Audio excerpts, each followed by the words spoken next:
Assalamualaikum warahmatullahi wabarakatuh. Salam sejahtera untuk kita semua. Selamat pagi semuanya.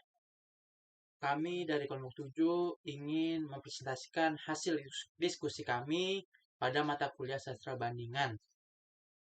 Kelompok kami mengambil tema pendekatan feminisme pada novel Layar Terkembang karya Sultan Tahdir Ali Syahbana dan novel Kim Jo-young Born 1982 karya Cho Nam-joo dalam perspektif kajian sastra bandingan. Kelompok 7 terdiri dari 4 orang. Yang pertama saya, Muhammad Abizar, selaku moderator dan ketua kelompok dari kelompok 7. Yang kedua ada Aisyah Ahmada Putri. Yang ketiga ada Novita Rahmawati. Dan yang keempat ada Tiara Suharti. Kelompok kami akan membahas beberapa topik yang telah didiskusikan.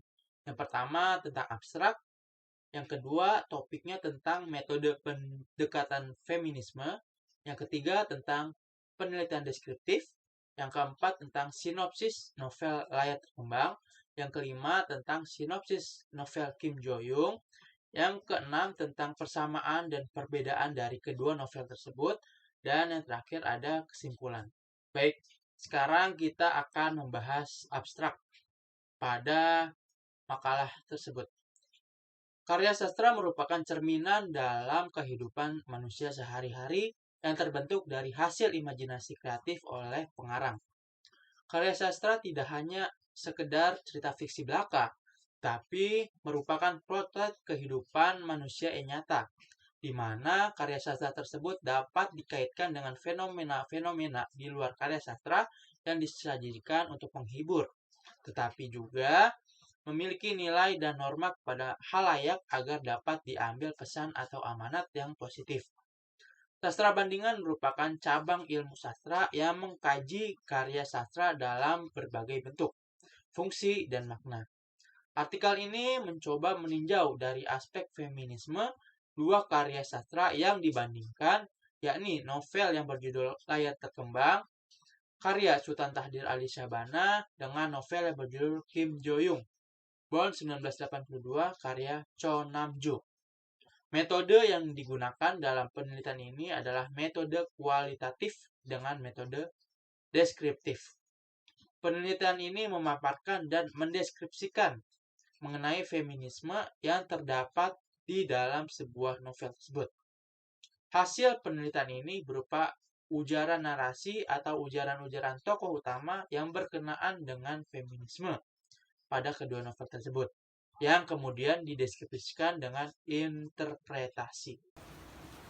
Baik, saya Aisyah Ahmada Putri ingin melanjutkan materi sebelumnya. Metode pendekatan feminisme. Menurut Sugiastuti, kritik feminis adalah studi sastra yang mengarahkan fokus analisisnya pada perempuan.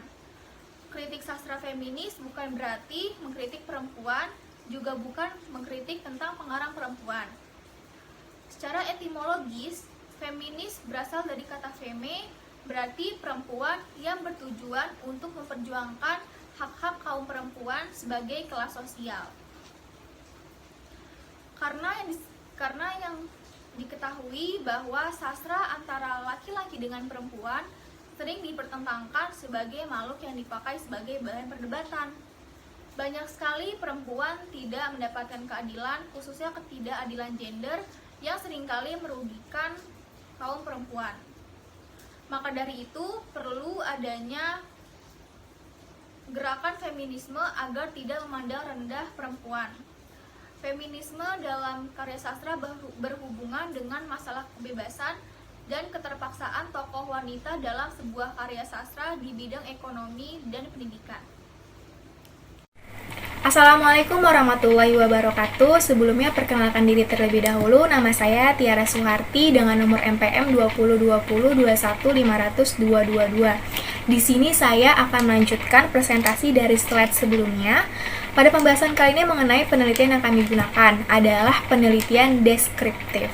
Penelitian sendiri merupakan memahami suatu fenomena tentang apa yang dialami oleh subjek penelitian, misalnya dalam bentuk perilaku, motivasi, ataupun tindakan secara holistik dengan satu konteks yang alamiah, dan memanfaatkan berbagai metode ilmiah lainnya.